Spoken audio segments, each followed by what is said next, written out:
Hello everybody, it's me, Isabel, from Year 9 Global Perspectives, and I'm from the group with Xiaoying, Noel, and of course, I.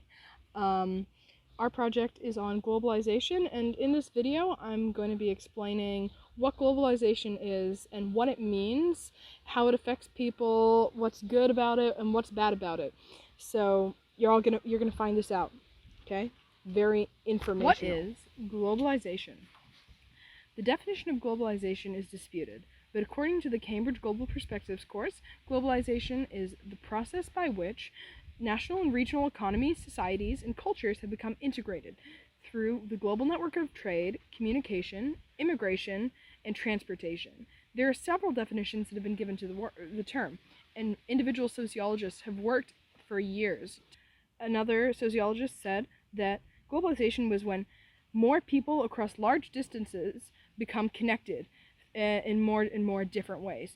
So the way that we have become connected through globalization has changed throughout the years. Before, globalization was just by people on boats. We didn't have planes before. So globalization happened. It's been happening since the dawn of time. Globalization began with people, colonization, and many other historical events such as that. But now we have stuff like technology that helps us do globalization more efficiently, and it increases globalization as a whole due to technological advancement. So these definitions can sort of be a little bit hard to understand, but a good way to think about it is how you can get products and ideas from other countries to your country because your country is open and globalized. That's the reason why you can buy an iPhone or a MacBook in Laos, even though it's made by an American company in China.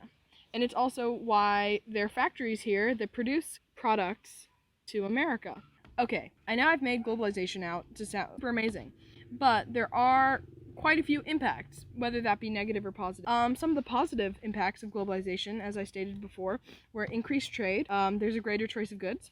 Greater competition, which means that prices go down the more competition there is. So when one business is trying to sell something and it's too expensive, another business will just come and sell it for a cheaper price, and more people will buy from the cheaper business. So the business that is selling the product for a too expensive price, people won't buy from them. So competition means your prices will be much lower. Economies of scale, which means that there's more efficient production. A lot of these are business concepts because globalization is not just human, but it also has to do with the economy and business. So economies of scale is how the larger your production is, the cheaper it is to produce, right? So if you have a massive factory and you produce a lot of things, it gets cheaper because you buy in bulk, you buy the raw materials in bulk, so things are cheaper. So your products will become cheaper because of globalization. More jobs because of globalization, so there are more factories and more because you have global demand. So you're not just meeting the demand for the people in your country, but also people all over the world. Some of the negative impacts of globalization include monopoly of power, multinationals. So that means that there may be a large company such as like Coca-Cola or PepsiCo that takes up so much of the market that smaller businesses get pushed out. And that means that some people in small, like developing countries may try entrepreneurship, but only to fail due to bigger corporations benefiting from globalization just to ruin their business, because multinationals are always based in like one country, right? So if you're a rich guy, a rich American guy, and you sell Coke all over the world, that means that smaller businesses in smaller countries won't be able to make as much of a profit because your product is taking up so much market share. The next thing is structural unemployment. If it's cheaper to produce things in China or India, that means that factory workers in other countries where there's stricter labor laws, like in America, that means lots of factory workers will lose their job. Another thing is tax avoidance. Due to globalization, it's much easier for people to move their money offshore to places where it's cheaper, and because there's less tax havens such as the Cayman Islands, etc. This means that people are basically legally breaking the law, which I think is pretty disturbing, but this is due to globalization, because if you can move your money wherever you want, why wouldn't you do that? It's better for you, but not so great for the government. Some of the societal consequences of globalization means that there's more jobs and the economy grows faster, and more technology. That means in your day-to-day life, more technological advancement, and more knowledge advancement. This means that you can get knowledge from and ideas from people all the way on the other side of the world. So if somebody else has an idea, that means you could, through social media or just through regular old media like newspapers or the news, you could learn about that. You could increase your knowledge due to globalization. There's other negative consequences,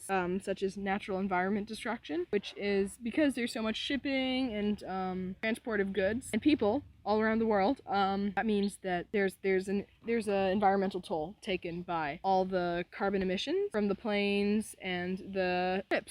There's also some human rights violations that happens in factories in like China, such as like sweatshops and other horrible things like that, where people are being paid very little and being exploited because their government doesn't have strict labor laws. How does globalization happen? The concept of globalization has been around since people began to travel. The development of globalization throughout the years has been characterized as having phases. The first phase of globalization was seen to have started in the late 1400s, lasting about until 1800. During this time, explorers, colonizers, the most notable being Christopher Columbus, began to travel the world, visiting uncharted territories and mixing with unknown people and cultures. Obviously, tribes that were undiscovered, there were people, right? So they were discovered by separate tribes, so they were discovered by the Europeans. Colonization was a little bit bad, but it also meant that there was a lot more globalization that happened. This meant that people began to mix with other cultures and other people. So during this era, there were many fights for land as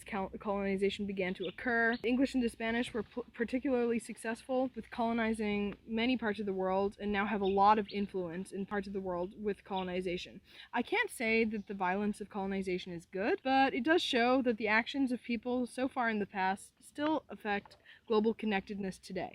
We saw the age of transnational integration. During this time, many parts of the Western world were experiencing an industrial revolution. Advances in technology, transport, and increasingly liberalized environment saw the rise to increased integration across borders. So, as people began to trade more freely, more globalization happened because people wanted to make money, they wanted to trade. So they moved further and further to sell their products and get products from different people. So they moved further and further, and that meant that they saw many different people who lived even further away from them. So their cultures changed, and this was the earliest form of globalization. Many economies were linked through trade, and many businesses were expanded to an international level. Between the years of 1950 and 1980, there was a steep incline in globalization due to new freedoms surrounding the ability to trade internationally. So things like planes and trains made it so much more accessible for everyday people to travel and go to completely different continents, which was pretty impossible for the average person before.